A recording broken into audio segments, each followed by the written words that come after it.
Hey everyone, welcome back to the channel. Today, we're diving into a truly shocking case that is sure to leave you speechless. We're going to talk about the Eom In-Sook case. You might be wondering why I'm using the term psychopath here. Well, that's because Eom In-Sook had a personality so cruel and brutal, it fits perfectly.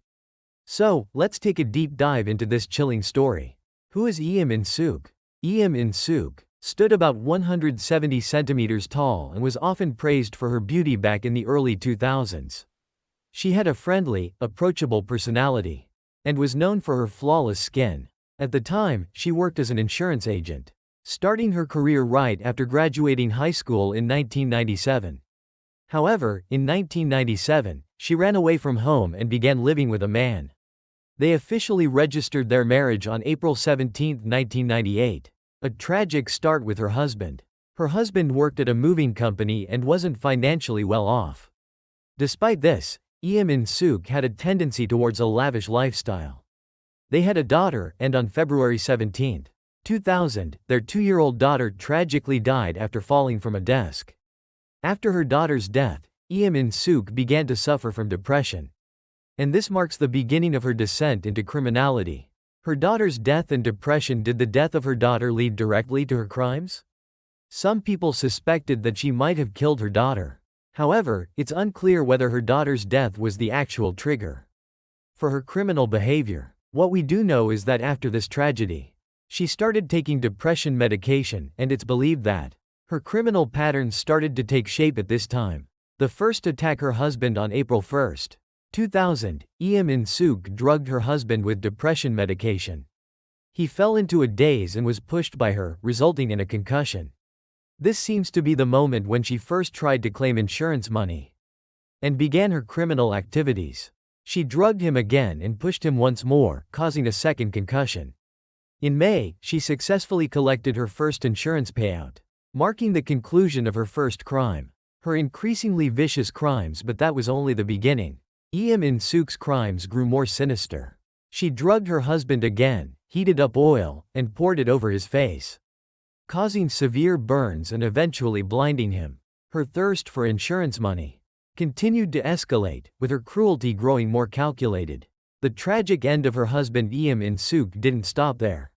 Over time, she attacked her husband multiple times. On March 25, 2002, he died from an infection. Eom In-Sook continued to collect insurance money while trying to cover up her crimes. But this wasn't the end. Her crimes were just getting started. The start of a horror show. 2003. On July 10, 2003, Eom In-Sook collected more insurance money, marking the start of her cruel streak that would soon devastate her own family. What happened next is not just the tragedy of a single family, but a terrifying pattern of escalating crimes. Let's take a closer look at her shocking acts of violence. Her mother's blindness. July 26, 2003. On July 26, 2003, Eom In-Sook visited her mother, who lived in the Jonggo district. She gave her mother pomegranate juice laced with depression medication. Once her mother fell asleep, Eom In-Sook took a syringe and injected her mother's right eye with 500 cc of a harmful substance, causing traumatic cataracts and blindness. Was she after insurance money? This was just the beginning. Another crime in Namyangju. November 2, 2005. 2 years later, on November 2, 2005, Eom In-Sook committed another crime, this time against her brother. While drinking with him, she drugged him with depression medication until he collapsed. Then, she poured acid into his eyes, permanently blinding him. She even tried to kill him using a bronchodilator, but thankfully, she failed. The arson incident. Mr. Kang's death. January 2005. In January 2005, Eom In-Sook planned another attack, this time targeting her housekeeper, Mrs. Kong. After Mrs. Kong asked her to leave, Eom In-Sook, fueled by revenge, set fire to her house. The flames spread to the bed, and as a result, Mrs. Kang's husband tragically died in the hospital. Police investigation and a crucial tip-off. 2005. These crimes eventually led to a police investigation, and Eom In-Sook's criminal actions began to come to light. But the police weren't initially aware of her involvement until her younger brother provided a tip-off. He reported to the police that Eom In-Sook was responsible for the harm done to their mother, brother, and Mr. Kong. Thanks to this tip, Eom In-Sook was finally arrested. Eom In-Sook's lies and claims.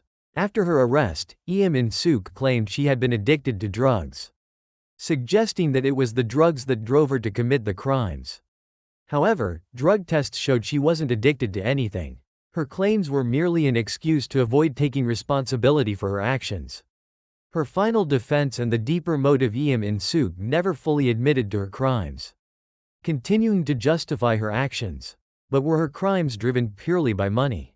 Or was there something deeper going on psychologically? This case wasn't just about a string of crimes, it revealed complex mental health issues and twisted psychological motives that made the story even more chilling. The lesson we can learn: Eom In-Sook's horrific actions shocked the nation and left a lasting impact on those who followed the case. This is not just a story about one person's brutal acts.